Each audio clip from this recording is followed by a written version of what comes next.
Okay, so today we are looking at Exodus. We're going to do kind of an overview of Exodus 25, 26, 27, 28, 29, 30, and 31. So this is a bird's eye view. We're not going into a lot of detail.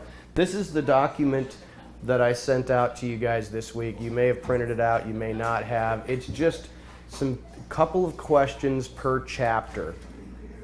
And I think what we can do is, if you want to open up to Exodus chapter 25, maybe some of your Bibles have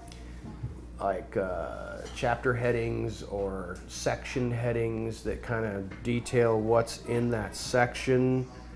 You may have that. So starting at Exodus chapter 25, verse 1, for example, if I look at my Net Bible, it talks about the heading in section 1 is the materials for the sanctuary, talking about taking an offering for everyone to bring, and we have a list of things that you are to accept from them, God tells Moses, the gold and silver and bronze, from verse 3 and 4, blue, purple, scarlet, fine linen, goat's hair, ram skins, dyed red, fine leather, acacia wood, oil for the light, spices for the anointing oil and the fragrant incense, onyx stones and other gems to be set in the ephod and the breastpiece. And they will make a sanctuary for me that I may live among them, or you could translate that as I may live in them. According to all that I am showing you, the pattern of the tabernacle and the pattern of all of its furnishings, you must make it exactly so. Then we have a brief section from verses 10 on about the Ark of the Covenant, talking about its construction and materials. And then in verse 23, we talk about the table of the bread for the presence, its construction and materials.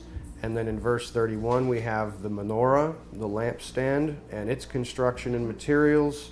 And that is the summation of chapter 25. So,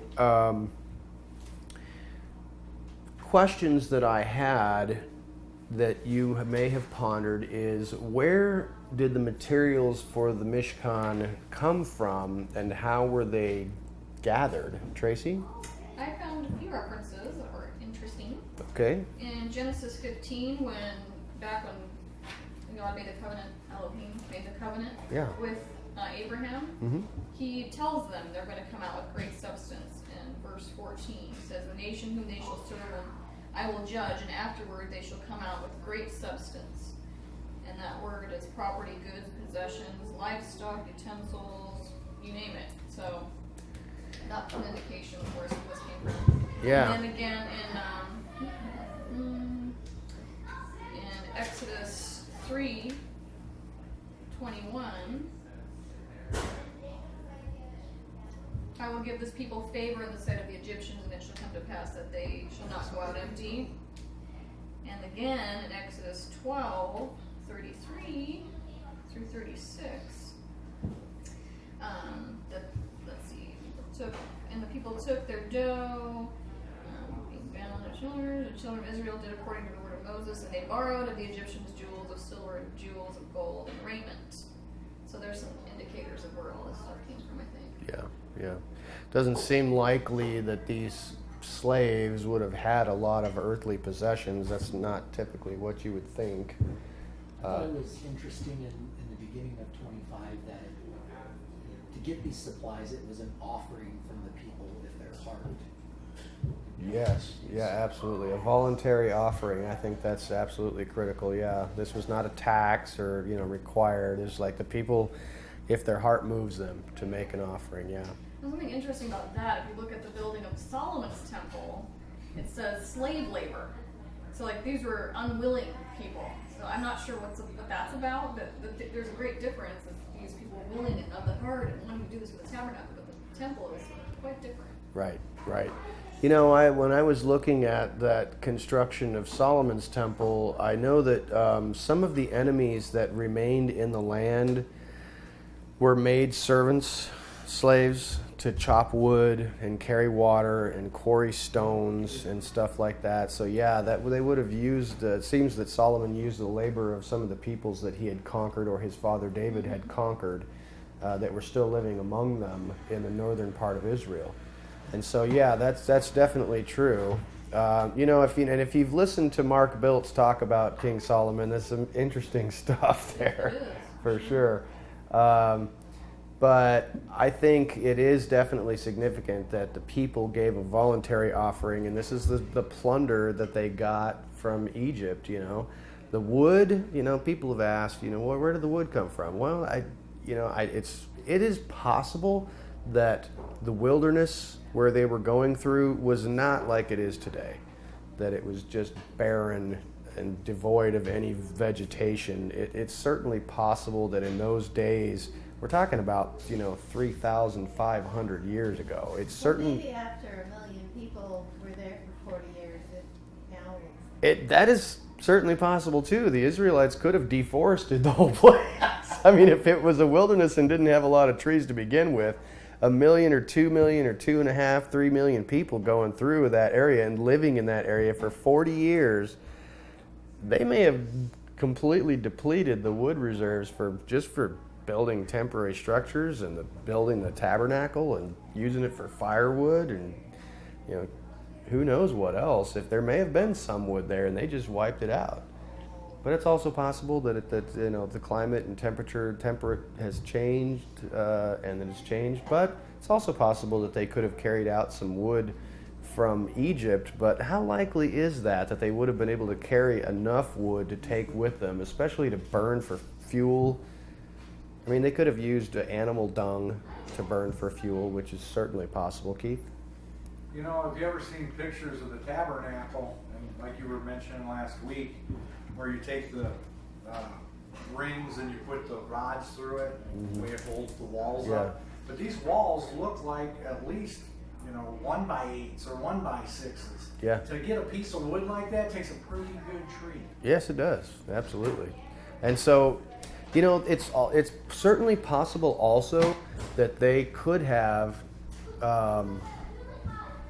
because the text specifically says in Exodus 12, like Tracy was just talking about, how people gave them gold and jewels and clothing, they could have come out with a lot of money. And it's possible that maybe they traded with the Midianites or some other peoples in the area for wood. I don't really know. It's certainly possible. In Isaiah 41:19, and this could be a spiritual thing, but also could be literal, I will plant in the wilderness the cedar, the shittah tree, which is what they made this acacia wood, is a shittah or shittim, and the myrtle, and the oil tree for the oil. I will set in the desert the fir tree and the pine and the box tree together. So they could very well have just been out there. Yeah.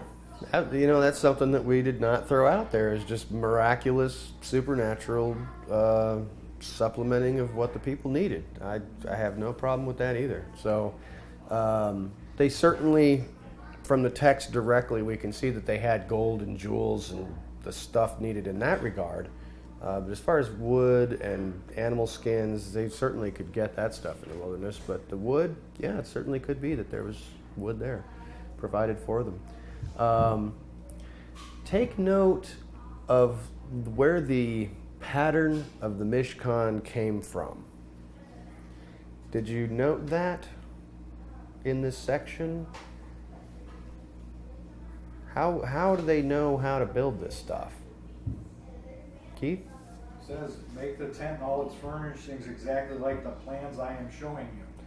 Yeah, have you imagined how that might have taken place? Well, is it drawing plans, or he's standing there and he's visualizing, he's seeing it, this is the plan right here, build it like this. And according to the Mishnah and the Talmud, there are a couple of different possibilities that they have thrown out. And one is that Moses was actually taken up to heaven to see the heavenly temple and to do it down the work down here based on what his eyes had seen there. Others have supposed that he was literally able to see that God made appear before him a three-dimensional design with measurements and everything, that he would have been able to take notes perhaps, or just seen it with his own eyes. There's a couple of different possibilities, but obviously he was shown something in some way, because it's definitely talking about according to what you have seen. Tracy? Yeah, I was going to say the Hebrew word ra'ah. It's Right. about looking, inspecting, perceiving, and when you look at all the places it's used, it's saw, appear, see, looks. It's very much visual, it seems. Yeah. So it's kind of interesting. Yeah. So it's definitely, and there's definitely some well, there's not some, there's a tremendous amount of spiritual implications and powerful information there about the fact that, and we know obviously from Ezekiel's vision and Isaiah's vision, that this temple, this tabernacle, is patterned after there is one somewhere in a different dimension that is, like this, only I guess you would call it the archetype, that this is kind of a dull imitation of something in the heavenly realm, which probably has a tremendous amount of significance. We'll kind of go through some of those things and maybe what these pieces represent in a microcosm, and also maybe do a little bit of a macrocosmic look at it to see, what is this thing and how does it fit together? What are the pieces and what might they represent? So, but we'll talk about that in just a moment. I think too that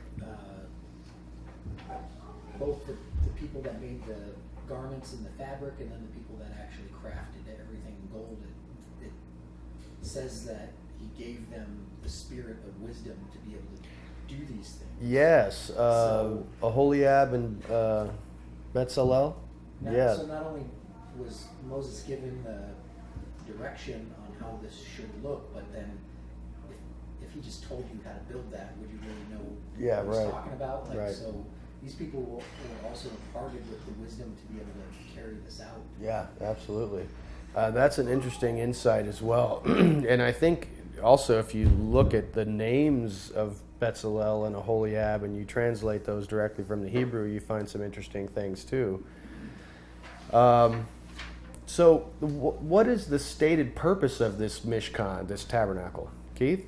To be a holy place for God to live amongst them. Yes. So that God may dwell among them, or you could translate that as so that I may dwell in you.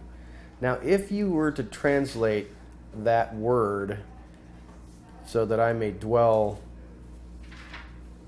with you, that has some certain implications. What would the implications for that be?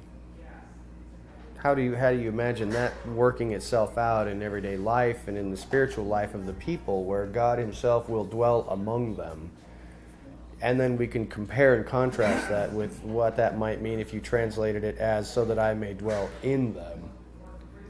I mean, let's just back that up. It seems obvious to us, perhaps, what that might mean to say, so that I may dwell among them. So that his presence would be among the people, they would know that he was there.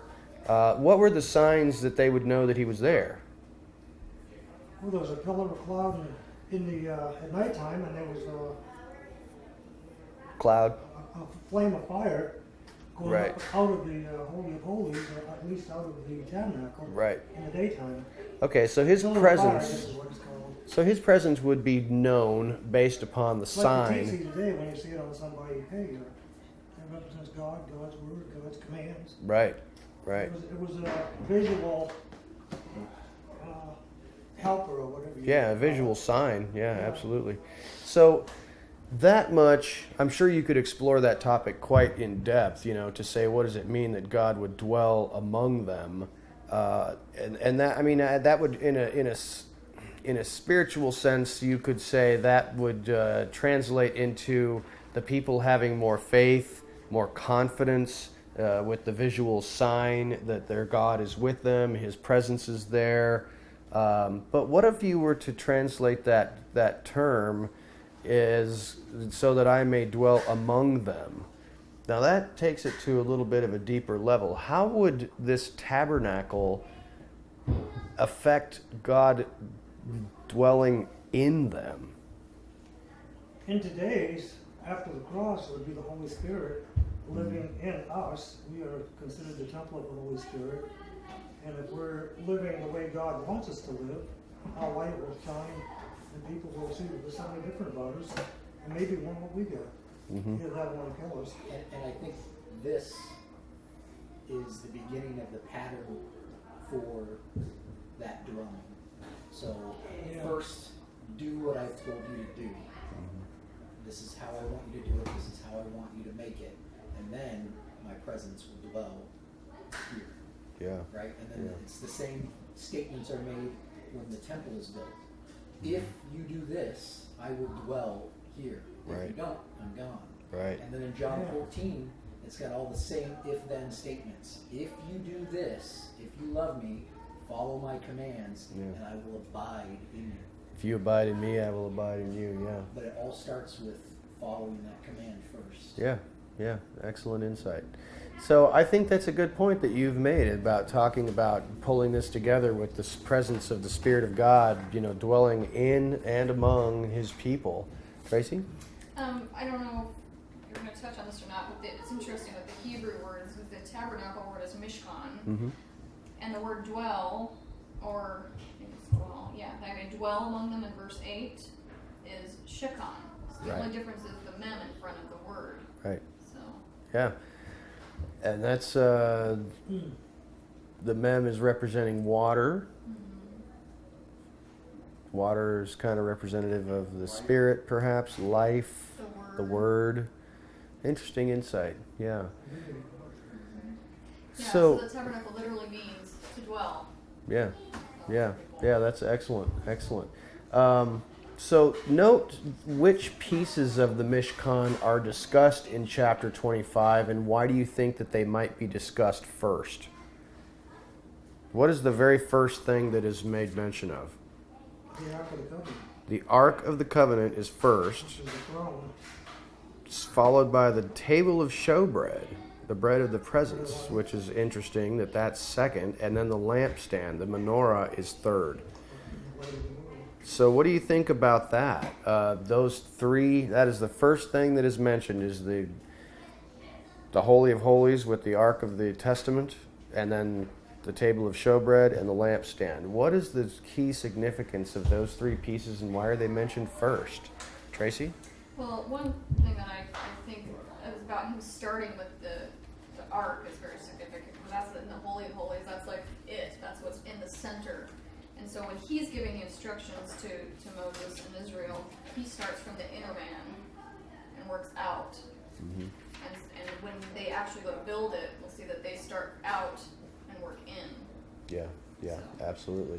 Which is I think kind of ironic as well, because in Exodus 40 it talks about after it was raised up at the first of the year, that when his presence filled the tabernacle, they couldn't get in there. Right. So it's kind of, man can't, you have to take yourself out if God is in there. Yeah. Right. So it's kind of flipped now that it is dwelling places in here. Again, we have no part of that. Yeah, Right? that's an You excellent, gotta kind of take yourself out of that equation if you want him to do the work. excellent insight. I think that's an amazing insight, Mike.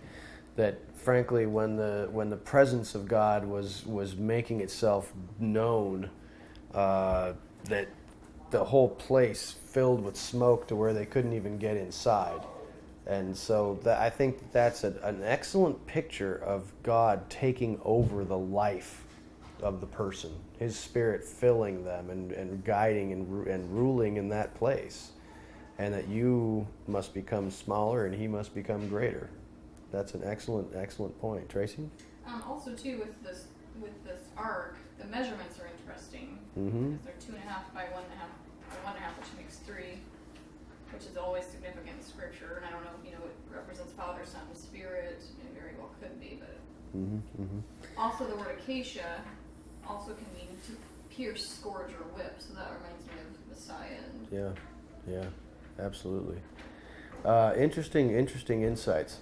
I'm going to move forward just a little bit to discuss a little bit about chapter 26. We just got a couple of questions on chapter 26, but you've got the tabernacle itself, and he begins to talk about the curtains and making the curtains for the tabernacle, and then that is pretty much it for chapter 26. is the covering of the Mishkan. Its material, the nature of this material, and its possible significance. I mean, do you know what is the covering over the Mishkan? Anybody know what is covering the Mishkan? Isn't it layers of different things? What? I thought the layers of different skins and stuff. Yeah, it appears to be layers of goat skins and different types of animal skins with linen, finely woven linen. There's 4 different kinds I've got written down here. The first one is the curtain of fine linen, and that equals righteousness. The second one is the curtain of goat hair. That's a sin offering. The third one is called ram skin dyed red, substitution. And the fourth one is the outer covering or badger skin, that's protection. And that stuff is real top rain, sleet, hail, nothing penetrates it. Yeah. You know, I saw something interesting one time. I don't know, you guys might have heard this, but according to tradition, or it could be scientific fact, I don't know, I'd have to look it up a little more carefully, but apparently the goat skin behaves interestingly in weather. That if you get goat skin wet, it kind of shrinks in upon itself and the weave tightens and it becomes waterproof.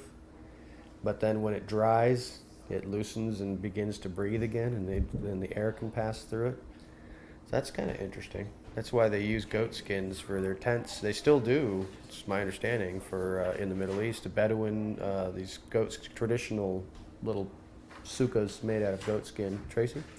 2 things. Are you going to go back to 25 at all? Because there's a whole bunch more stuff in there. Yes, I probably will, Okay. because I intend to kind of take a broader view once we've kind of just gone through this. But if you have some interesting stuff that you'd like to throw out at this time, that's fine. No, I just wanted to know because I'm like, oh, Lord. But I was going to say about the goat's hair, that's also when they wore sackcloth, when they were in mourning or whatever. Right. That was usually made of goat's hair. Right. And I read that it represents sin because usually the goats were the sin offerings. Right. So, and then here in verse 7, you shall make curtains of goat's hair for a tent over the tabernacle. That kind of makes me think of this flesh, maybe this flesh representing sin or something. Yeah. Yeah, absolutely. I totally understand. I agree. You note the curtain that is separating between the holy and the most holy places. What do you note about that? The curtain that is separating the Holy of Holies from the holy place, and its construction, color, imagery, and what might that signify? Inside the Holy of Holies is perfect righteousness. Outside of it is sin. God doesn't want to look on sin if he doesn't have to because of his righteousness. Mm-hmm. So it's a separation of God's righteousness and man's unrighteousness. Yeah. What do you note about the actual curtain that is dividing the parts, the inner sanctuary and the outer sanctuary, the construction part? And I don't know what your text says, but in mine it says over and over again that the 5 curtains shall be joined each to her sister, and that word sister can also be bride. And so the way that they describe this joining, it almost kind of sounds like a marriage. So I don't know if anybody else picked up some of the verbiage, but it talks about how they're put together. Yeah. I thought of the 10 virgins because there were 5 and 5 sisters, but that was interesting. Yeah, that's a very fascinating insight. Absolutely. I think that the picture of marriage and the two becoming one and unity in the body is definitely presented here. I think that's totally valid. If you look at verse 31 about this special curtain of blue, purple, and scarlet yarn and fine twisted linen made with cherubim, the work of an artistic designer hung with gold hooks and such. This is the curtain that is separating the Holy of Holies from the holy place. The colors purple, blue, and scarlet. What do you make of those colors? You know, because those colors are repeated several times. They're also the same colors that are on the priest's garments. The ceiling of the inside is the same color, and the curtain between the holy and the most holy is also the same 3 colors, made of the same stuff with cherubim on it. Tracy? Well, I know that purple represents royalty, linen, purity, but I also want to point this out. I don't know if I want to take this into a totally different place, but when you look at the Mystery Babylon, the harlot in Revelation 17 and 18, she's wearing all of these colors except for blue, which represents the commands. So I think it's kind of an interesting. Revelation 18:12 says she's a merchandise of gold and silver and precious stone and pearls and fine linen and purple and silk and scarlet and all these woods and all these other things that these merchants have brought to her, but blue is missing. So Blue is missing. And so now you made a statement that blue, in your estimation, represents the commands of the Father.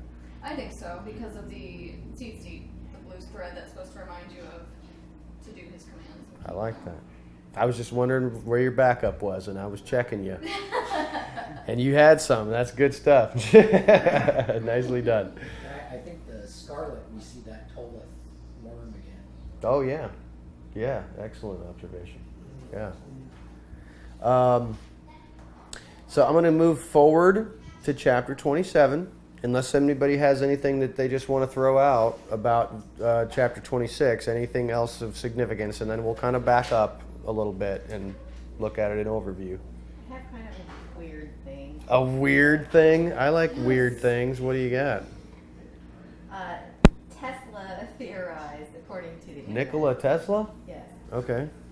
That with the way that was built and the different types of fabrics that were used and the materials that the ark was made of, that it was designed to collect static electricity from the wind blowing on those different materials, and that the ark was a condenser that stored the electricity, and that it could that the electricity would jump between where the wings of the cherubim were.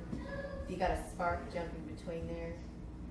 Something about like 50,000 volts could be stored in that type of. I don't know. I think I heard something about that too. I Yeah. think we need to build one. Actually, they did. Did they? Some university at Berkeley or somewhere in California, they built one and then they stopped because they were.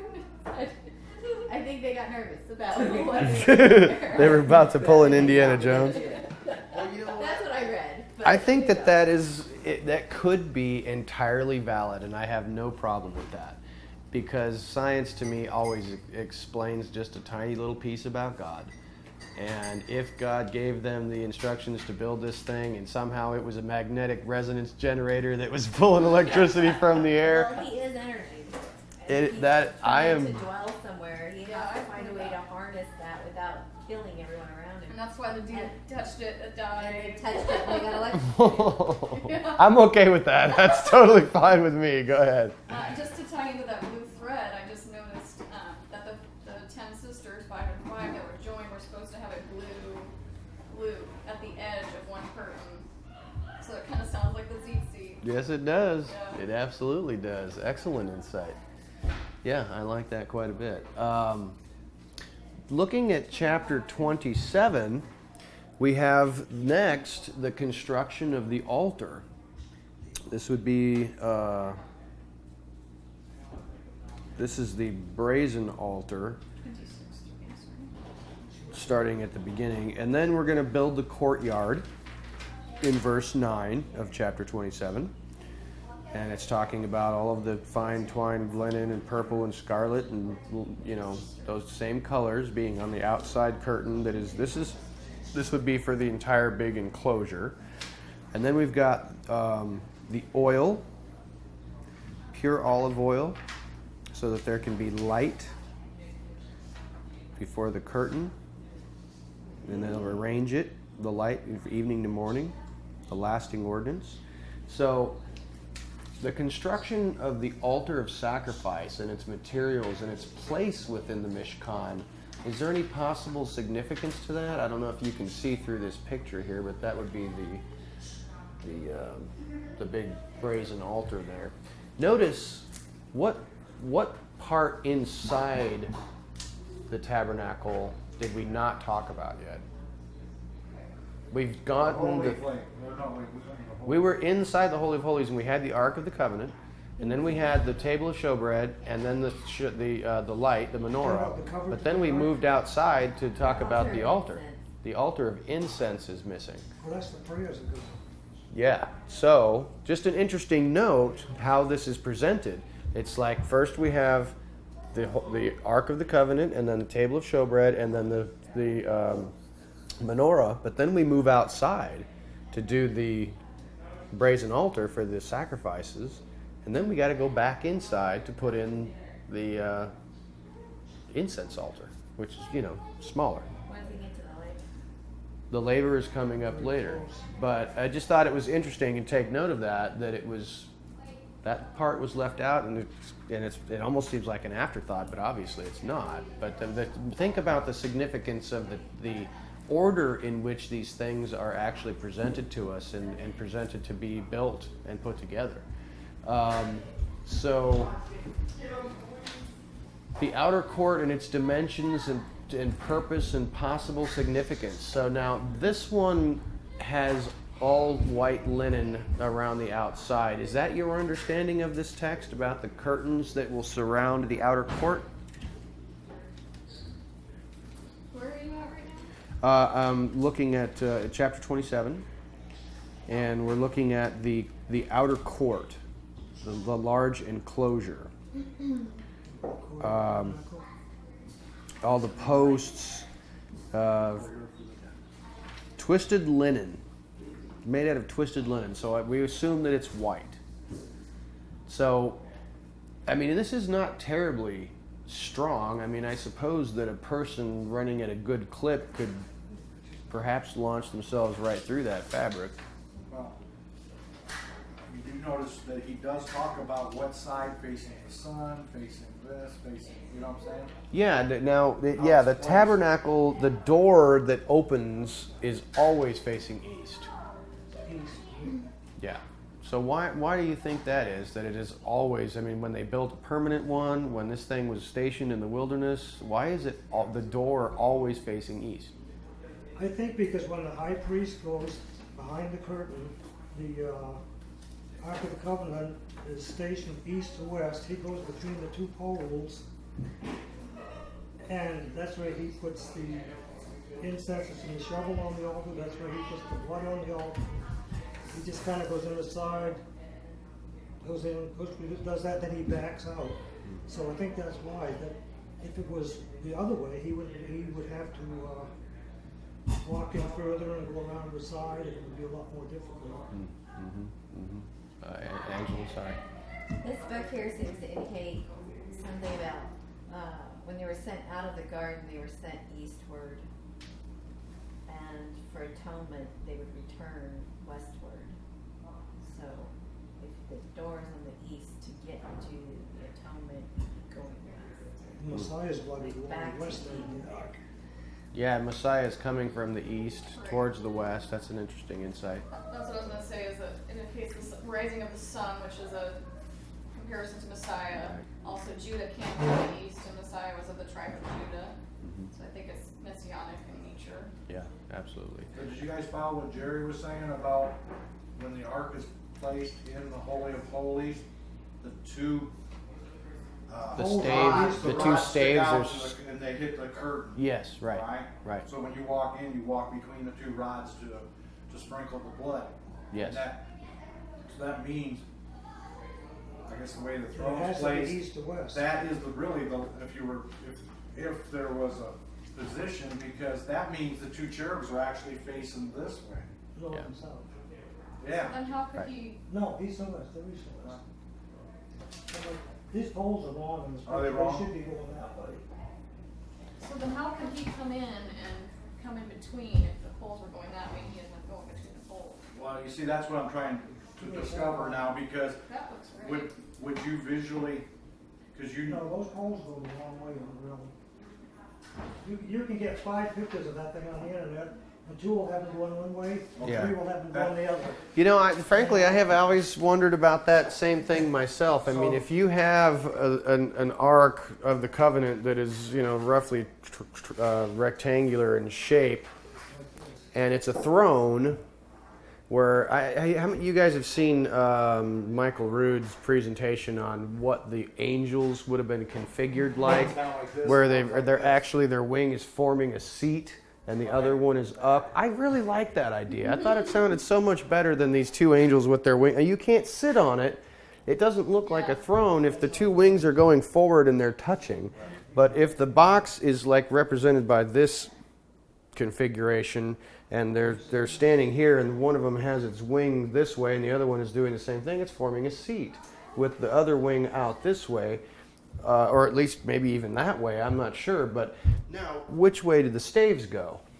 Frankly, I think, my own estimation, I have nothing to support this on except the idea of support, which is if someone's going to sit on this thing like this, facing to the east, and you've got staves sticking out this way, it's going to be much more stable for carrying than if you had the staves going this way. Because my thing is that if they went that way, then the guys, you know, one of the cherubs' behinds would be in your face. How are you going to do the... Yeah, it's going to be a little difficult. So I think it's more likely, in my estimation, just in my imagination, looking at the staves popping out to the north and the south, so that you've got these guys, you know, carrying it this way.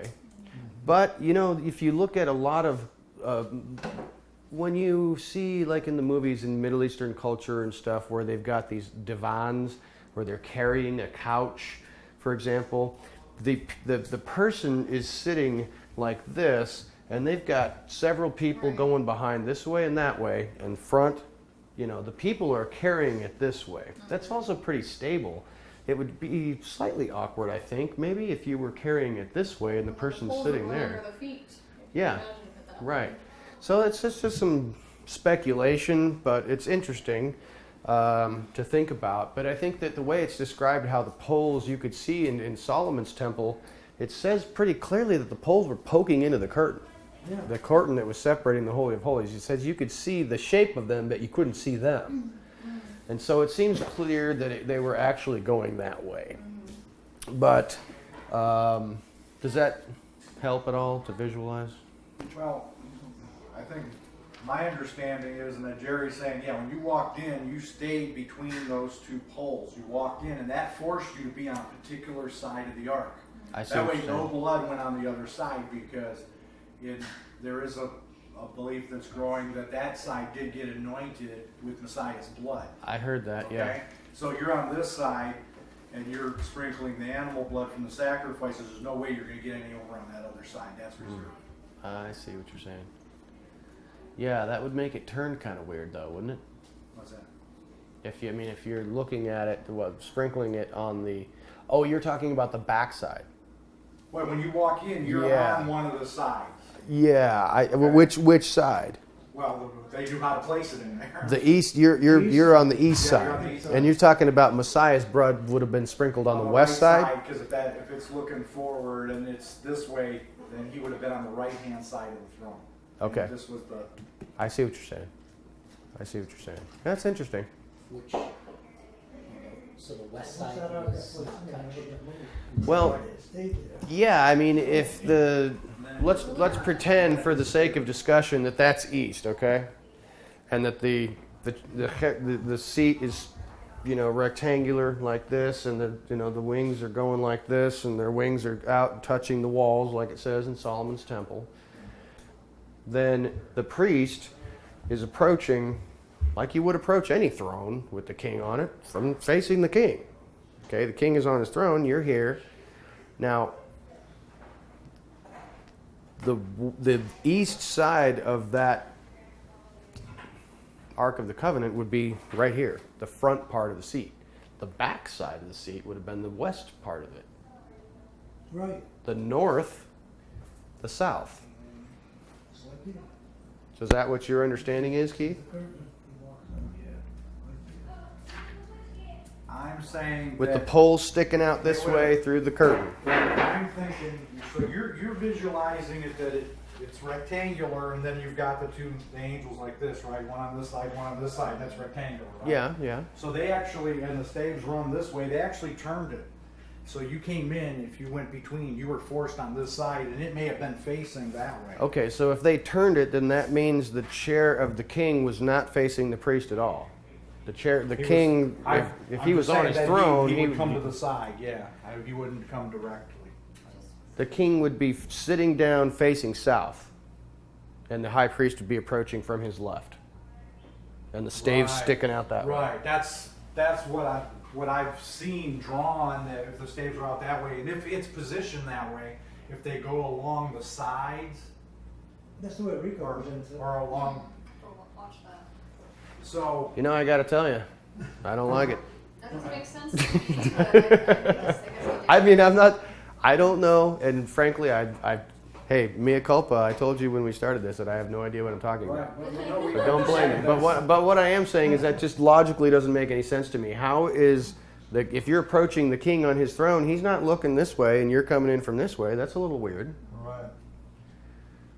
Figure he'd be sitting on his throne with the great hall, and you're approaching If one him. wing was touching the wall, it couldn't be facing this way, touching the curtain. There's no wing touching the wall. You've got two 15-foot angels in Solomon's temple that are placed against the wall on each side. Yes, They're that not is part of the correct. ark.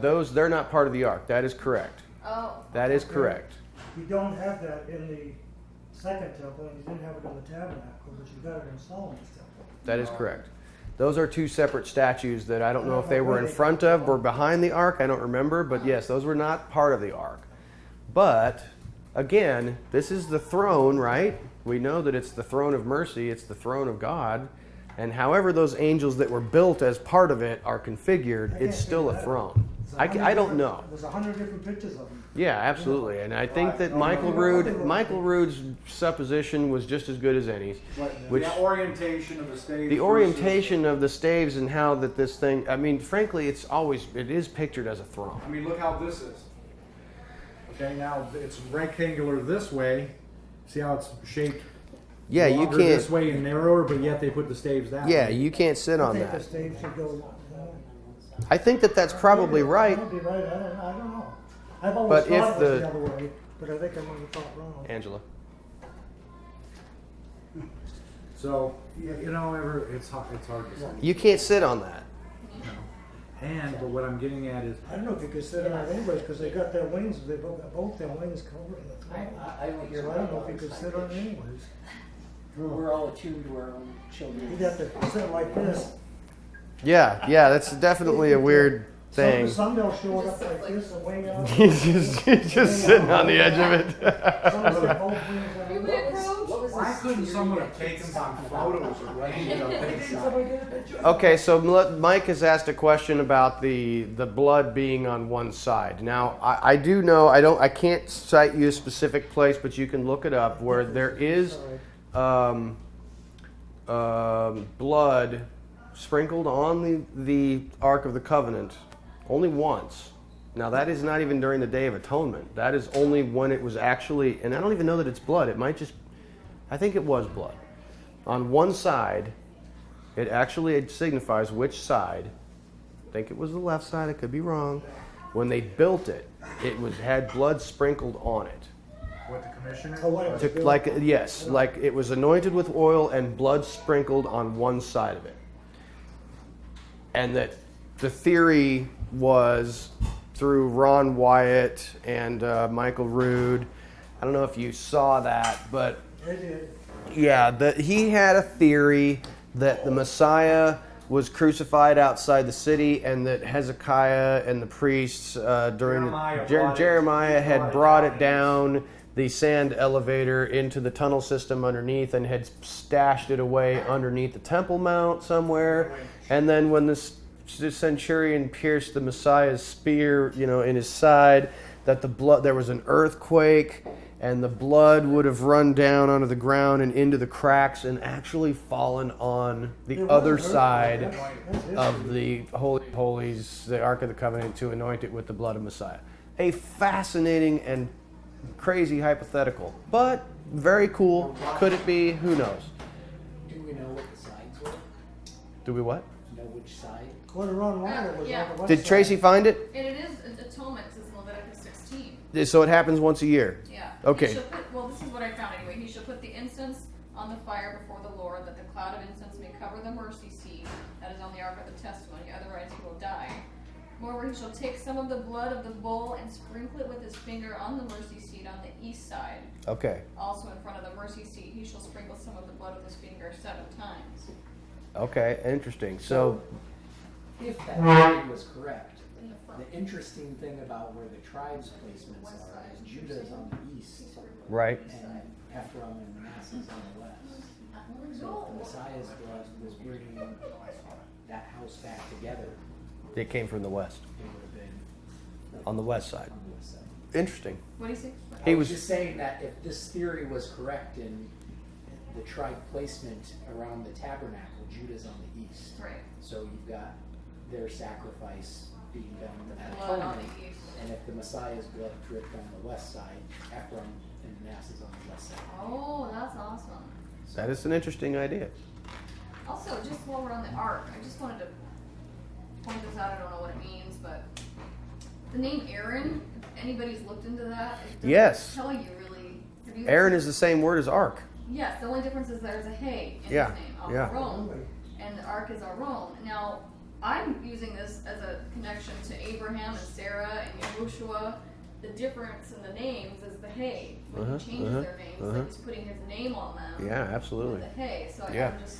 Yeah, I read about that this last week. About Aaron's name is Aaron, and Aharon is the same word essentially with the hay stuck in the middle, which is very interesting indeed. He was the So one that had the right to go in and visit the ark. yeah, that's not insignificant. He's a elusive character. He is a very elusive character. Yes, he is. Yeah. Like, Yeah, Aaron's quite the fellow, isn't He he? doesn't get in trouble. Like he and Miriam were slandering the name of Moses, but only Miriam got struck with leprosy. Yeah, Aaron was like, God is don't sexist. kill her, you know, but nothing happened to him. Yeah, I think we talked about that earlier when we were studying Exodus about why perhaps Aaron wasn't getting catching flack and judgment for his part in some of this stuff, and it maybe was because of his relationship with Moses, and that kind of he got sucked into it, and he didn't, that kind of Moses was responsible for him somehow. That was a rabbinic theory, which was kind of interesting, but nonetheless, there you have it. I want to move forward a little bit to Exodus 28. And if you look at Exodus 28, we have the clothing of the priests. For Aaron and Nadab and Abihu and Eleazar and Ithamar. And then we've got, after they have we've got all of the stones and the breastpiece and the plate around the head and the sash and the bells and the pomegranates around the base of their garments. So this chapter 28 is all about the priestly garments. Note the different garments and pieces of the garments used to designate Aaron and his sons and priests and to give them glory and beauty. What do you make of bestowing on Aaron and his sons glory and beauty? That's the whole purpose of these garments, is glory and beauty. And also note that their garments closely match the walls and ceiling of the tabernacle itself. The same colors, the same materials. And it's interesting also that they've got the bells and the pomegranates on the hem, and that if they're not there, he will die. What do you make of that? So just a couple of questions to ponder there.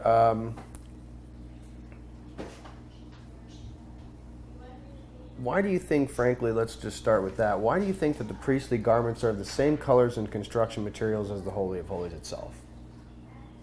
What would the logical answer be? Purity, Representing purity? Yeah. righteousness. I think purity and righteousness absolutely are good answers. Holiness. They are the representatives They are the bridge that is connecting this holy God to the people who are outside this thing.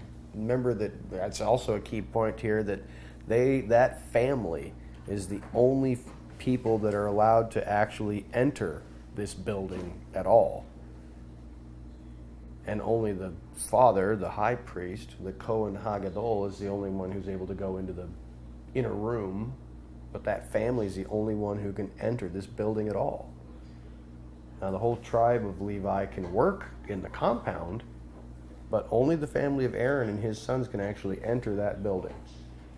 And so they have garments that match the building.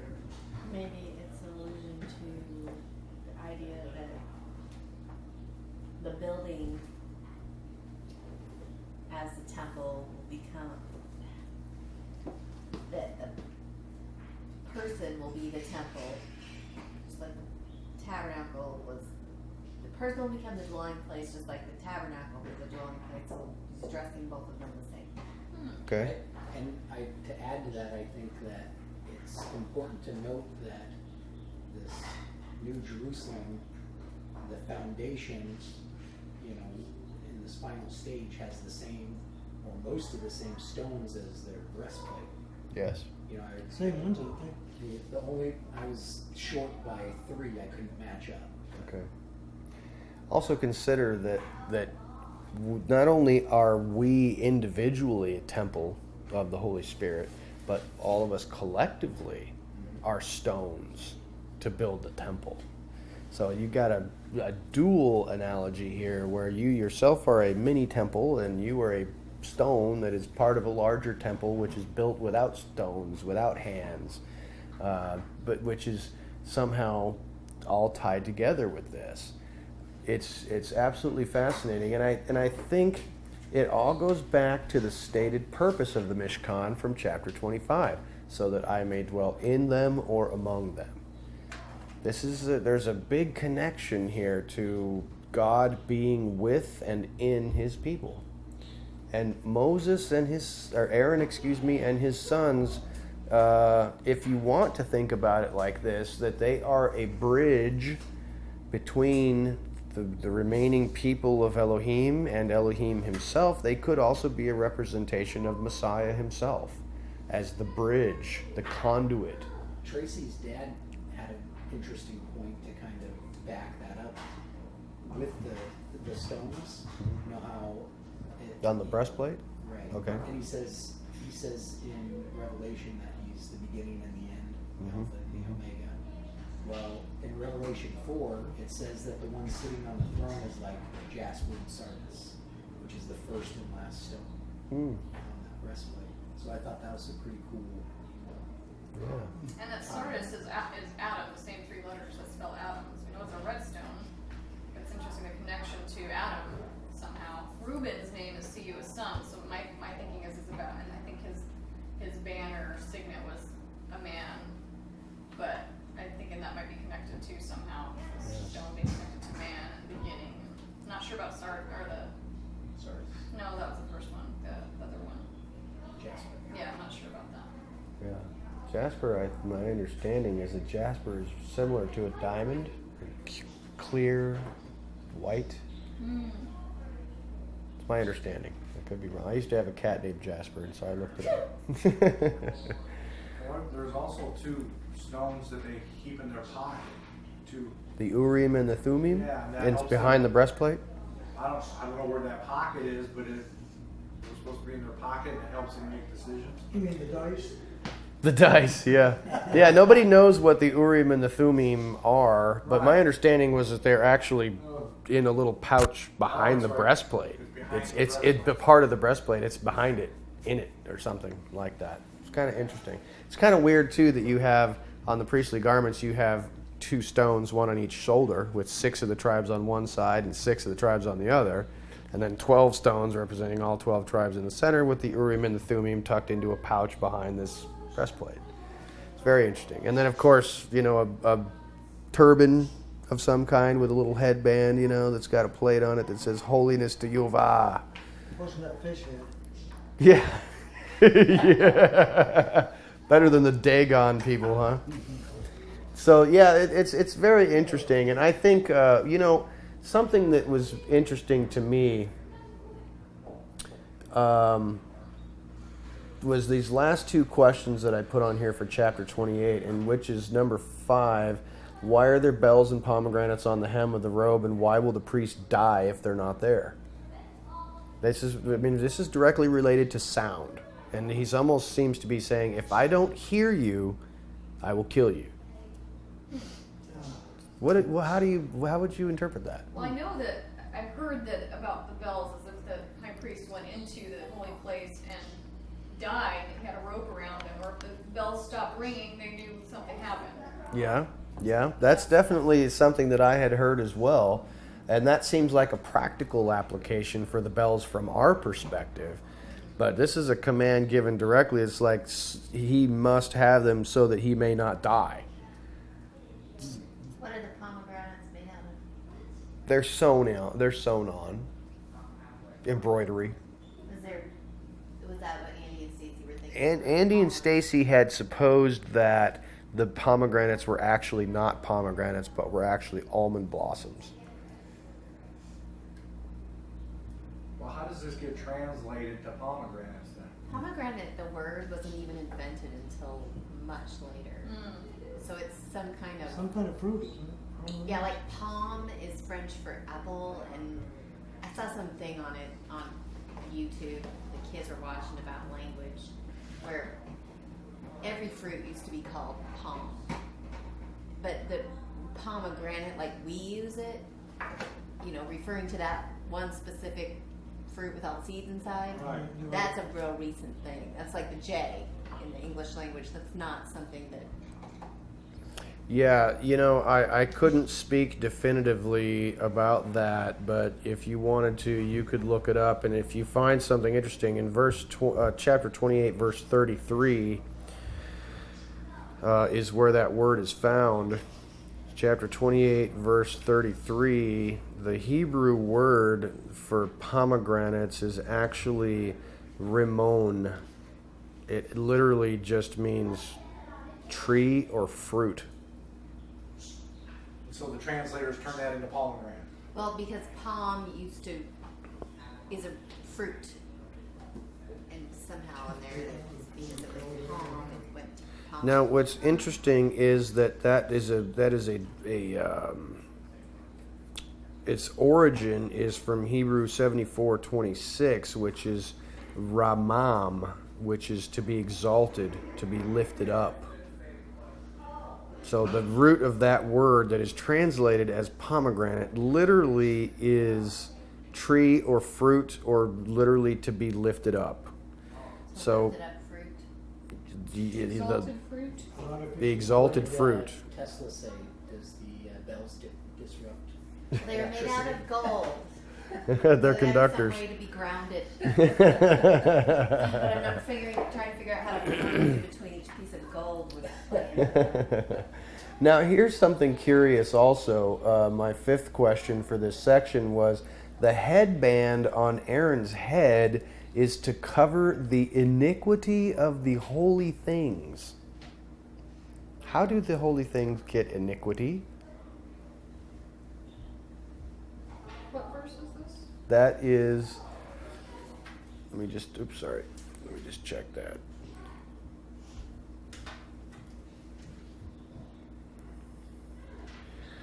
Okay, so that is to be on Aaron's forehead, 38. Yeah, 38 says, and it will come to be on the forehead of Aharon. Thus Aharon will bear the depravity of the holy things, which the sons of Israel will sanctify for all of their holy gifts. What is the depravity or the iniquity of the holy things? This is just a wild guess. I'm looking for wild guesses. When they made an altar, they were just supposed to pick up rocks and not engrave anything with their hands. Mm-hmm. Maybe because all these instruments were actually crafted by human beings. I think that's That might have been the iniquity he's talking about. I don't know.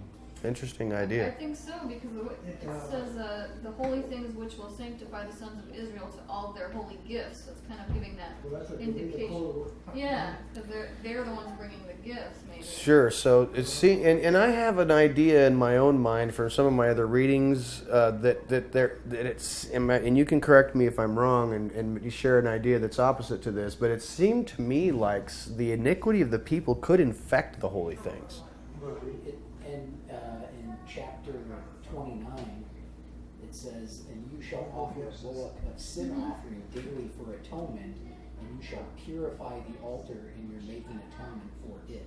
Yes. Yeah, so these instruments that are used for worship can become defiled, either by the humans who are interacting with them, or perhaps, like Jerry said, just because they were crafted with human hands, that they need to be purified in some way, made atonement, a covering for them. Another thought, a couple of Aaron's sons who later down the road, they started doing something with censers. The strange fire. Worshiping a strange fire, something that could possibly have polluted the instruments because they wasn't doing it in accordance with God's instructions. Yeah, absolutely. And I like that idea, and I think that this is really, I think, frankly, if you looked at this thing in a macrocosmic way, to say, the Father we are unholy and are having issues that make us unclean, and we defile ourselves, so that approaching this holy God must be done in a very specific way, because you can get yourself killed. You can bring seriously powerful judgment on yourself by approaching him in the wrong way. Maybe with the wrong heart attitude, maybe just being unclean, maybe being defiled in some way. But I think it really has to do with, remember, if we take the 10 Commandments and we break them in half, we have, well, here's how you worship your God, and here's how you love your brothers. So approaching this God and his holiness is taken very, very seriously, and we have some very explicit directions about how that is to happen. And we have lost so much of this because the temple hasn't been operating for, almost 2,000 years. So it's just so far removed from us about what is a lot of the significance. So, think about it some more and see what you can ponder.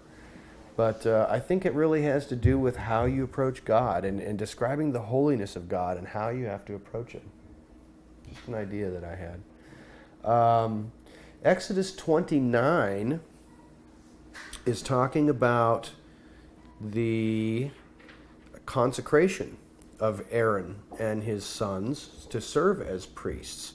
This kind of talks a little bit about Hanukkah, the Feast of Dedication, in a roundabout way, talking about sanctifying the altar and getting things set up so that it's ready to go, anointing things with oil, offering a tamid offering each day, a korbanot, so that you can purify things and get them, ordination. And so in this section, chapter 29, we are ordinating or consecrating Aaron and his sons with some very peculiar things having to do with oil and incense and bulls and goats. And this whole chapter is all about getting these servants ready to serve.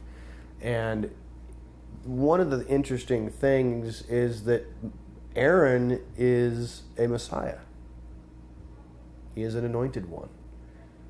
He is anointed with oil, which is interesting because that only happens very rarely, that someone is anointed with oil. Moses wasn't anointed with oil. It says put the turban on his head, fasten the holy crown to it, and then take the anointing oil and pour it on his head. So they're doing it on the actual crown itself. What do you make of that? Why would that be, instead of putting the oil directly on him, why is it on his hat? I mean, you could still consider him to be an anointed one, theoretically.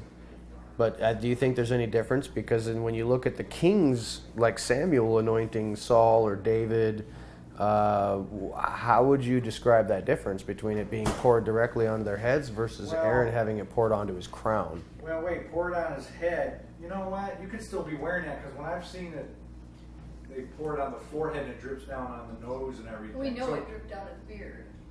So maybe even if you have this on, they're pouring it on this part of your head. I don't know if they would be pouring it on the.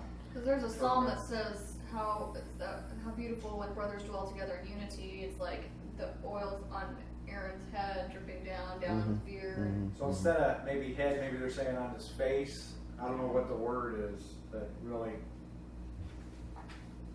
Yeah. So what do you make of Aaron being an anointed one?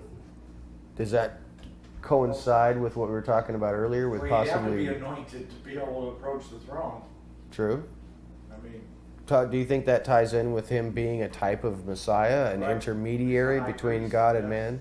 Yeah, absolutely. Especially if you're looking at Yeshua as our high priest in the order of Melchizedek. So yeah, I think that makes good sense. Note that why is the bull of the sin offering burned outside the camp and not on the altar? Did you notice that?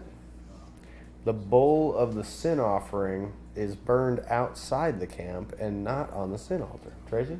I make the connection with Messiah being taken outside of the camp. For a sin offering. Yeah, absolutely. Excellent insight. That's not the same as a red heifer, though, is it? No, That's no. sanctification. That's a whole different thing. Yeah. But I think, frankly, they're both intimately related. Yeah, But the fact that this sin offering, the bull of the sin offering, is burned outside the camp, and the red heifer is burned outside the camp, we definitely have a tie-in with Messiah, who was, killed outside the camp. So excellent insight. Note how each ram offering is treated differently. What was done with the blood and bodies of each of these two rams? Did you notice that? There are two rams that are slaughtered. So we've got one. Did you note what happened with the bull is killed outside the camp, and its blood is put on the horns of the altar and at the base of the altar. But then the one ram is taken in verse 15, and they are slaying it, and they lay their hands on it, and they take its blood and splash it all around the altar. And then they cut up that ram into pieces and wash its insides and legs and put the pieces on the head and everything. And you burn the whole ram on the altar. This is a burnt offering to Yehovah, a soothing aroma.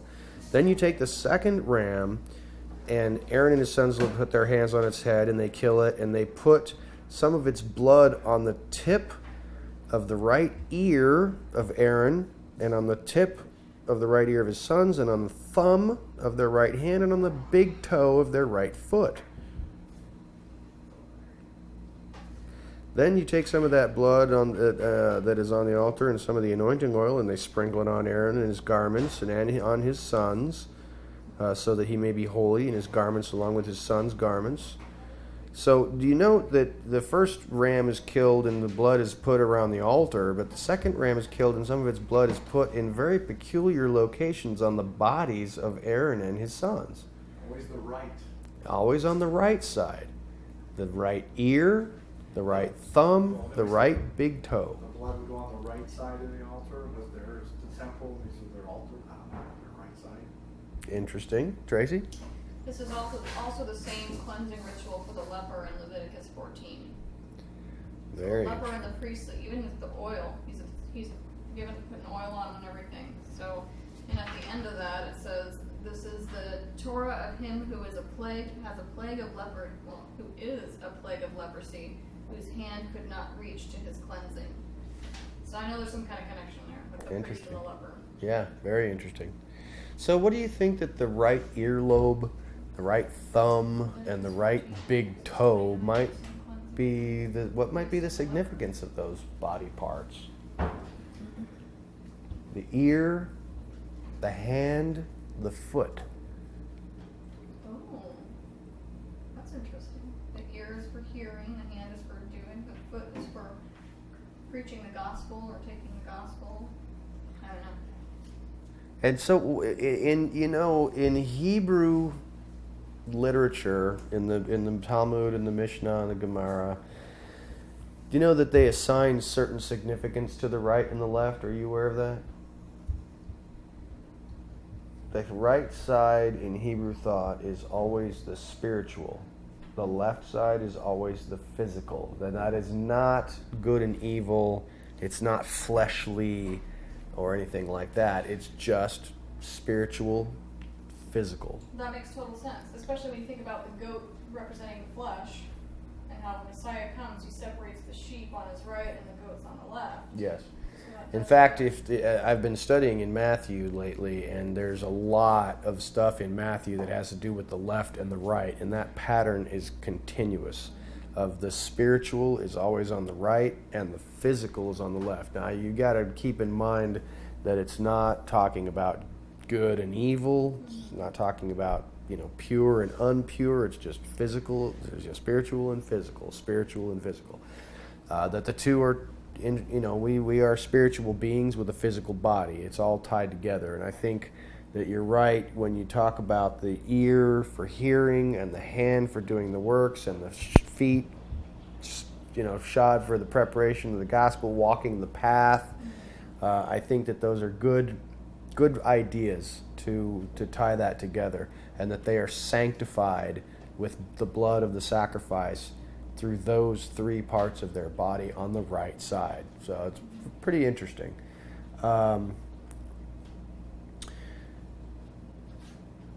Note the blood at of the bull. I'm sorry. that's the blood of the second ram. Second ram. The blood of the bull was put. If you look at verse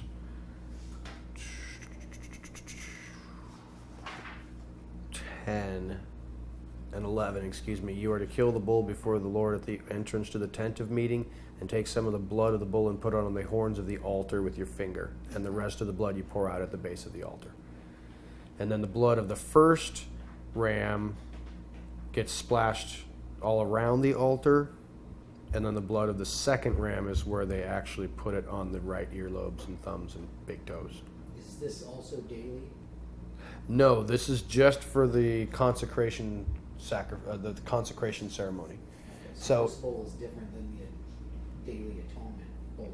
Yes, that's my understanding. This is the ceremony, and frankly, from my reading of the book of Maccabees, when they wanted to rededicate the altar and the temple, they went through the same procedure, except with not necessarily just the priest, but the articles as well, getting them ready. And my understanding from listening to people talk about setting up a new temple in Jerusalem now, that they would go through the exact same ceremony nowadays if they were to actually ever decide they wanted to do that, and it put up a new altar. It needs to be anointed with oil and blood, and a daily sacrifice made on it for 7 days straight, and then on the 8th day it would be tamid or tahor, whichever one I can't remember the meaning of both of those, that it would be clean and ready to have acceptable sacrifices put upon it. So, I don't know if I'm rushing ahead in questions. No, go ahead. In chapter 29, towards the end here, you've got this daily sin atonement, but then you also have a daily morning and evening lamb. Yeah, those would be the tamid offerings. Tell me, is that what you said? That is the Hebrew word, for the daily offerings. And that's what's the purpose of that? Those must be offered morning and evening every day, or that altar becomes no longer fit for having sacrifices put on it. And in fact, that's the thing that is talked about in Daniel when they put an end to the daily sacrifice. That's what's considered the daily sacrifice. But this atonement one's also daily. Yes, but that's not the evening and morning sacrifice, Right. my understanding. I'm just trying to get a feel for, like, I get the picture that's there, that this animal for atonement is representing, us, right? It's our sin. Yeah. And then I guess, what's the difference between this one, which seems to sanctify the ark itself, right? Or the, whatever it's being sprinkled on. The altar. The altar. Right. Right? So it's sanctifying the altar itself, and then you have the once a year For atonement. for atonement. And that bread is sprinkled on the Holy of Holies in the Ark of the Covenant. So this daily bullock is not an atonement for us. It's just an atonement. That's How does an that work? that's an excellent question. Because the way that it's atoning for something. So where are you reading about this daily atonement thing? Verse 36. 36. Every day you are to prepare a bull for a purification offering for atonement. You are to purge the altar by making atonement for it, and you are to anoint it to set it apart as holy. Okay. That's for 7 days. That's for 7 days. That is correct, because in the next verse it says for That's 7 days you are to cleansing. make the atonement for the altar. 7 days, but every day, every 7 days also? No. That's the part of the thing, and you can read in Maccabees about that as well. That was kind of what I was referencing This before. is ordaining them. it says. Yeah, this is the ordination of them and the altar. And so for the altar, you have to have an evening and a morning sacrifice, and then this bowl of atonement, but just for 7 days. And then once those 7 days are done, then you must continue with the morning and evening sacrifices twice a day, every day, in perpetuity, in order for that altar to remain sanctified. Now, but it's a different animal and different blood. So Yes. is it still doing the same purpose? I don't think so. It's I think my understanding is that it's an offering, and that he's saying that you shall always have an offering before me, that my table will never be empty. I think that is somewhere. I'm pulling a blank as far as where that is, but I thought it was in the prophets where there must be something there at all times. I think it's Malachi. And It could you know, be. I have this, and it's because I didn't live in the culture where it's Yeah. taking place. This but is difficult for this us. is like, very every foreign. day you're killing 2 animals every Yes. day. Yeah. Right? And like I said, I get the point and the purpose for atonement. Mhm, Right? mhm. And this animal taking our place. Right. And the verses come to mind that, he prefers obedience Rather than sacrifice, yeah. But this is clearly, he wants this. This has nothing to do with the obedience, right? It's just the sacrifice and offering. The Well, atonement that's an for- interesting idea, I Jerry. think it might be a reminder to the people of the golden calf when what really should have happened to them, they all should have been killed because they committed spiritual adultery against God. This is something that's going to go on every day until Christ crucified and But this was resurrected. instituted before the In fact, golden it's calf also incident gonna- happened. It's also going to go on in the 1,000-year reign of Christ in the millennium. The other one you talk about, the Day of Atonement, that's for the national sins of the country of Israel. It has nothing to do with individuals. And that's one time a year, and there's 15 animals killed that day. Like Rico Cortez has got one of the best teaching on that I have ever seen. Yeah, But that has nothing to do with the daily sacrifices. It's very easy to get them mixed up. yeah, But they're completely separate from each other. yeah. Well, like I said, we got a lot of study to do here, and there's a Yeah. lot of mysterious stuff. And frankly, like I said, it hasn't been around for a long time. And the only way you're going to know is by reading the Talmud, and that's got all of this stuff. It was written 200 years after the temple was destroyed, so that was as close as you can get to. And I'm sure that's where Joseph Good and Rico Cortez are getting their information, because that's the only place you can get that information. He gets Aside it from what you're Talmud. reading here, I mean, this is a very limited amount of information. But if you want to find out how this stuff worked and why and when and how they did it, you got to read in the Talmud. There's no other way to find the information. And possibly this is slightly off topic, but I don't have a set in stone understanding and firm belief of, like you said, in the millennium there will be. It's in Ezekiel, the last 10 chapters of the book Right, of Ezekiel. and I've read that. There's a lot of that seems more spiritual in nature than physical to me, and I don't know if it's to be taken that way, and if it's not, and we are going to go back to this sacrificing, is it just for offering?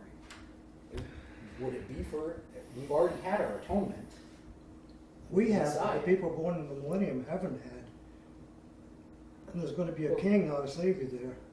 Well, that is an excellent But, question that is definitely a little off the beaten path, Mike, but I appreciate the question because I have the same question. I frankly don't know. But I mean, according to everyone talking, yeah, you're gonna have sacrifices in the millennial kingdom. For what purpose? That's an excellent question. For fellowship and thank offerings, table fellowship, you got me. But I mean, can you take it literally from the book of Ezekiel? I don't see why not. I mean, he saw the New Jerusalem coming down from heaven. Is that a literal temple? Is that the literal city coming down out of the sky? I mean, he measures it. It's got measurements. Yeah, and you're looking at me like you got the cat that ate a canary. What do you got over there? I don't know. But there's a lot of things, especially in the later parts of Ezekiel, that talk about this construction and compare it to commands and words of God.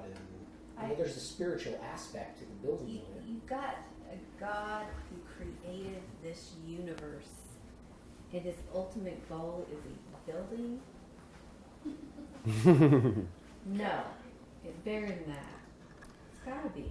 Well, and you know what we think is that it's these spiritual stones, which we are, these living stones coming down from above, born again, born from above, being built into this dwelling place. Like you'd said before, these people. It's about the people and dwelling with them. I personally think it's going to be more like Eden in the garden with his people. But And these stones that are on the breastplate of the priests are the foundation of this New Jerusalem, and we are to be the priests. Mm-hmm. Also the same stones mentioned in Ezekiel that were in the garden. I think it's a people. Well, that's why you have to read all this. If we're going to be the priests, we may be doing all this. yes, Excellent insight. It was Malachi 1, Is that where that was from? it's like 1 through 7. Thank you so much for making me not speaking out of my nose. It's Yahweh talking. A son honors his father and a servant his master. If then I be father, where is my honor? If I be master, where is my fear? Saith the Lord of hosts unto you, O priests, that despise my name. And you say, Wherein have we despised your name? You offer polluted bread upon my altar, and you say, Wherein have we polluted thee? And in that you say, The table of the Lord is contemptible. Is that the one? Yes, Is that Matthew? Malachi. Malachi. Matthew 7 too. Yeah. Pretty Yeah, close it's to it. very similar, isn't it? What does he say there? Matthew 7 is almost identical to that. What's it say? I don't remember. I came forward, it says, all these people are going to stand before Christ, and he's going to say, depart from me, I never knew you, and how we tell him you've done all these wonderful things for him. No, you didn't do nothing for me. Yeah. Mark. Excellent insights. I'm going to move forward just a little bit, and I think we're just going to be able to wrap up today with our, brief discussion of the temple, and then we'll just kind of pick up with the golden calf incident next week. We didn't even talk about the menorah. No, not yet. We're going to back up and do an overview in just a moment. She's doing the Macaulay Culkin thing. So note how in chapter 30 we now have the altar of incense that is introduced, which is kind of odd in how it's left out of the whole thing until much later. What is the purpose and the function of the altar of incense? I always thought it was a prayers going up from the same thing. Now we definitely have some allusions in two different books of the prophets and the book of Revelation, which talks about the incense being the prayers of the saints. And frankly, that's why the Jews offer prayers now at those times of day during the daily Tamid offerings, because they consider the smoke going up on the altar to be like incense, and so incense is like prayers, and so they offer prayers instead of sacrifices, which I think it's entirely valid. Was that thing going all day or only at certain times? What? What were the rules for Perpetual. doing incense? Oh, Oh, yeah, he was just to burn incense when he went in there. it says in verse 7. It's actually connected to the menorah. It shall burn incense of perfume on it morning by morning. When he dresses the lamps, he shall burn it. Mhm. And when he sets up the lamps between the evenings, he shall burn it, perpetual incense before the face of Yahweh. Yeah. And you shall not offer up strange incense. FYI, Leviticus 10:1, when they do. Right, Yes, sir. 'cause, well, my Gentile version here says, for generations to come, an incense offering must burn constantly in Yahovah's presence. And which verse is that? That's 38. 30 verse 8. Yeah. According to my concordant literal, and when Aaron sets up the lamps between the evening hours, he shall cause it to fume as incense regularly before Yehovah throughout your generations. I personally think that there could be some variation there. It could be do this forever kind of perpetual thing, because it seems to be indicative to those two times when he's specifically addressing these the menorah. Mm-hmm. When he's making sure the menorah is supposed to always be lit. That never goes out. Right. Not sure. And then he's what, refueling the incense burners too while He's he's doing supposed it? to, perfume. Shall burn the perfume of incense on it morning by morning when you dress the lamp. Okay, so here's a good question. If he has to go in there every morning to dress the lamp, and every evening to dress the lamp and make sure it's got enough oil and is going to burn throughout the night, and he can never be in that building without incense to cover him, it's got to be there all the It time. might be, yeah. Maybe that's the same thing as him.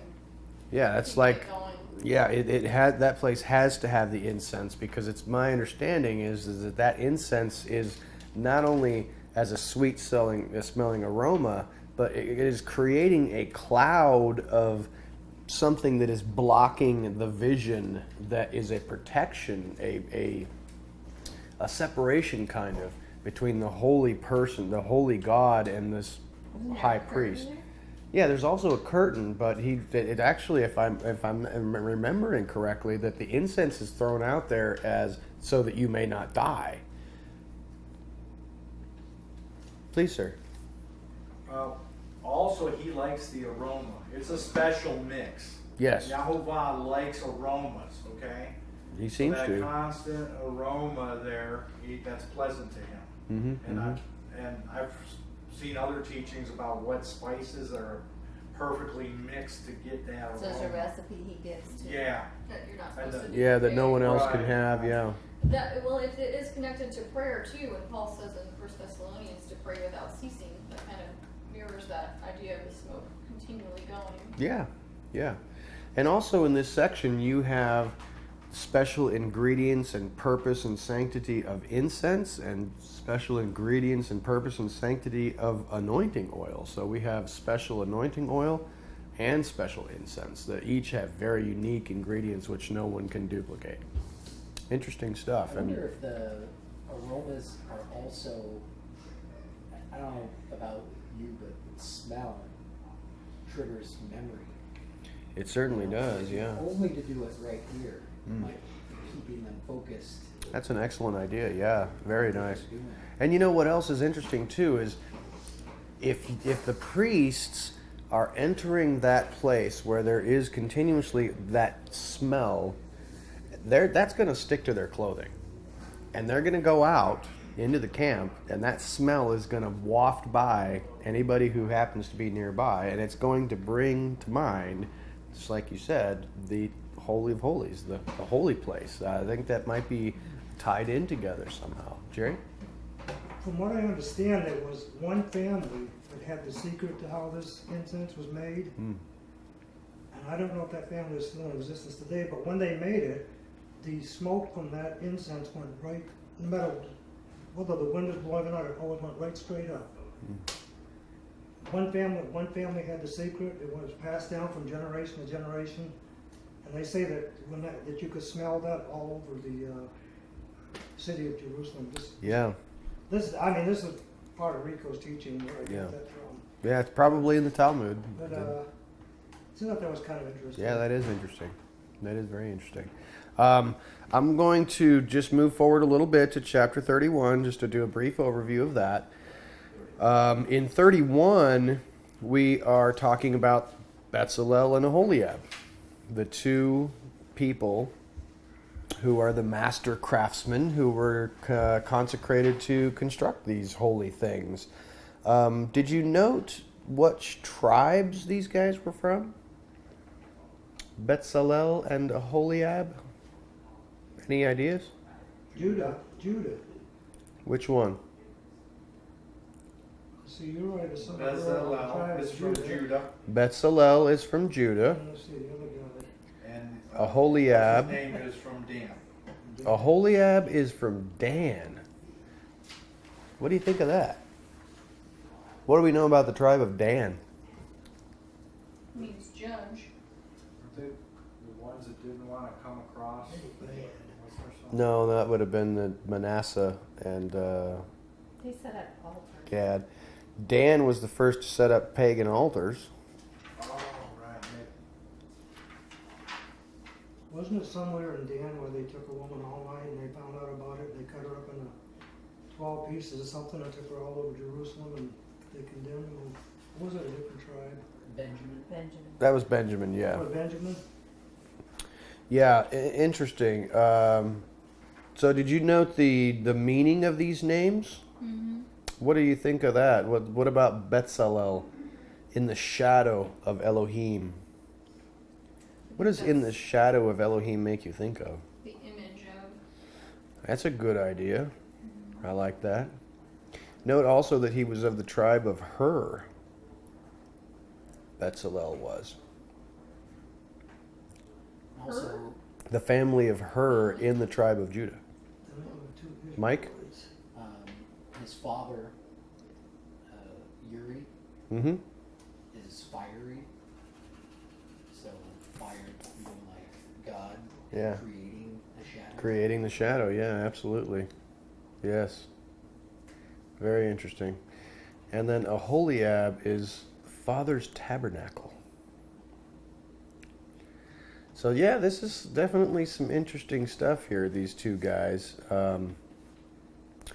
Note how at the end of these sections regarding the construction of the Mishkan and its accoutrements that Yehovah again reiterates the Sabbath. And then what is the reason that is given for Sabbath observance at the end of chapter 30? Did you notice that? Suddenly it's kind of weird. He's at the end of this whole section talking about building the tabernacle. He goes back to Sabbath. And then gives you something that we really, I don't know that we've seen this prior to this. Are you talking about being a sign? Mm-hmm. Mm-hmm. So he says, between me, and in verse 17, it says, between me and the sons of Israel it shall be a sign for the eon. For in 6 days Yehovah dealt with the heavens and the earth, and on the seventh day he ceased and was refreshed. So why do you think that we again are talking about the Sabbath at the end of this construction of the Mishkan? Well, maybe because he gave him a bunch of work to do to put this thing together. To remind them that you must still observe the Sabbath? Right. Because this didn't happen overnight. No, was this not- would have been this probably took, I don't know, how long did they say this was taking? as far as I know, it doesn't give you that information. I mean, we know what happened in the time of Yeshua, but I don't know how long this would have taken. I would have Do guessed. we have an idea of when these instructions were? Because it says that they rose it up in the second year on the first month. Yeah, but we don't know when the instructions were given exactly, so it's kind of hard to... When was the word given to him on Mount Sinai? That would have been Shavuot, as far as I know. And then, but Moses was up on the mountain for 40 days after that. Yeah. So when exactly they began building this Mishkan is indeterminate. I'm not really sure. Tracy? A couple things is that this particular part of this description of the Sabbath day mirrors this is a covenant, a professional covenant forever with him and his people. Mm-hmm. Mirrors Genesis 9 with the covenant of the rainbow.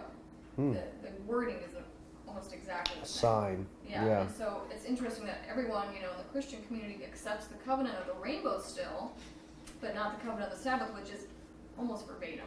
Mm-hmm. So that's very interesting to me. And also, this section between like 12 and 17 is a little mini chiasm in Mm-hmm. itself. And at the beginning part of it, he's talking to you, saying, "This is what you do," and then Talking to Moses, you mean? to the children of Israel, Okay. saying, "You do this. This is why it's holy for you," and then he says, "Because it's holy for me." Right. And he starts talking about I think about himself there, and then I think he's more like individual at the beginning, and then he's more like the group at the end. This chiasm. It's really neat to look at. So in the middle of that chiasm, It's at 31, what do What- you make of 12 the? through 17. Well, wait. Identify for us, Mike. Both of you have identified the chiasm here. What is the center of the chiasm? Well, this one it was a little bit difficult for me to nail down, but I think it's the part where it says, verse 15, "The seventh day is the Sabbath of rest, holy to Yahweh." Because he says it's holy for you, and he says it's holy for me, and then I know I've got a bunch of junk that scribbled in here, so it's hard to. That's okay. Mike, is that your understanding of the center of the chiasm? Well, I'm not sure, but I do have a question about the middle part of this. And Okay. it's about the death penalty. Yes. So in verse 14, "And you shall keep the Sabbath, for it is holy for you. The profaner of it surely shall be put to death. For everyone doing work in it, that soul shall be cut off from the midst of his people." Mm-hmm. So what's the difference between cutting off and being 14. put to death? And then it says it again, "Work may be done 6 days, and on the seventh day it's a Sabbath, or else everyone doing work on the Sabbath day shall surely be put to death." Yeah, and that's on the other side of holy to Yahweh. So I think that starts to end the second part of the chiasm. I actually heard this week when I was looking into this that it is possible. Somebody had it as a theory that there would potentially be two punishments. That one would be death, and the other would be being cut off from your people, and that, in their interpretation, meant that you would be no longer of the tribes of Israel and no longer a member of the family. It's like exile. It would be like shunning somebody. Like shunning someone, yeah. Like you've been kicked out of the congregation entirely. You're now going away. You're no longer with the people of Israel. You are going out among the Gentiles. You no longer belong to the family. And I don't know. Now this person who was talking about this that I was reading was saying that it was possible that the death penalty would be for someone who did not have someone to stand up for them. So the guy picking up sticks that got stolen being hanged. That maybe his family wasn't willing to stand up for him or something. Maybe he was known to be a defiler and that they were not willing to put themselves on the line for him. That's just a wacky theory that I read about, and I'm not sure about that. Tracy? Also, too, is that we just heard the one guy's name that Aholiab? Shadow of God. Yeah. The Bazil guy, and meaning like in the image of God. And so this idea of the Sabbath, do this. I made you in my image. Now rest like I did. So I think that's another indication. Another example of a shadow, yeah. Yeah. A shadow picture of And- what's above. And what I just figured out what it was. At the beginning of the chiasm, he's talking to you as the sons of Israel. He says the center of it is it's holy to me. And then at the end of the chiasm, he's talking about Israel. So it's like more direct, and then it's me, and then it's about them, kind of thing. Yeah. I'm not sure why, but That's interesting. Well, I think at this point, what I'd like to do is just take a couple of minutes and back up and see the whole forest. And this would be a good time, Tracy, maybe if you wanted to throw out a couple of other insights that you had, or Jerry, if you have the capstone that you want to put on this.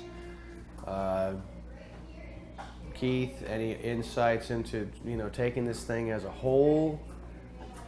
Any insights that you guys have that you want to kind of put a pin in it? Looking at these 7 chapters. Interesting that there's 7 chapters. Yeah. Just encompassing all of this, how would you characterize it? Well, there's one thing, like the priest garment. It didn't mention it here, but I'm not exactly sure where it does mention it.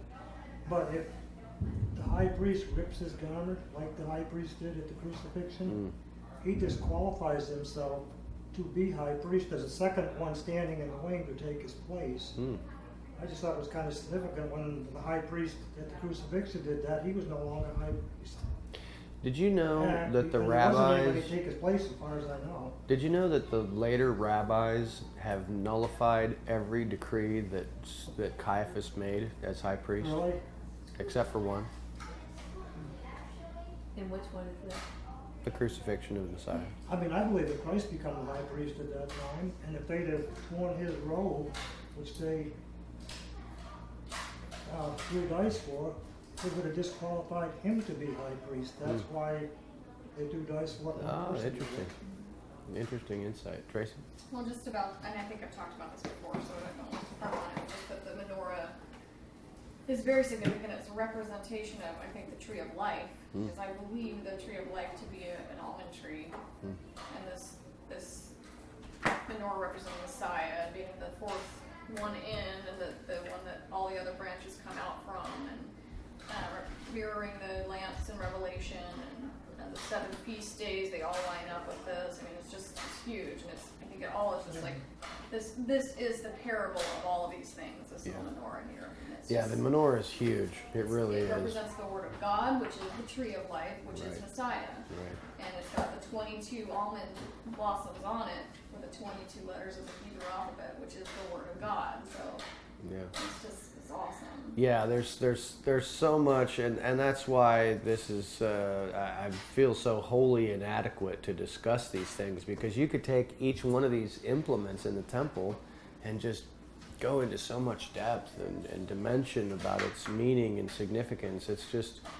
It's beyond me, and frankly, it has been in existence in so long, and we have to rely upon the wisdom of the rabbinic sages in order to tell us about this, because frankly, the Christians have, in their minds and in their imaginations, have completely demolished and desecrated and kicked to the curb anything having to do with the temple. There's never a temple. There's never going to be a temple. That's done. There's no more sacrifices. It's all gone. And, it's like, I don't know about that. So that's, we've been stripped of a lot of our heritage in regards to this subject.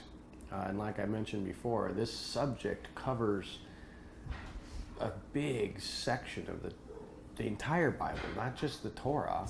In fact, I heard a rabbi this week say that 90% of the entire Bible is directly related to the temple and the Mishkan.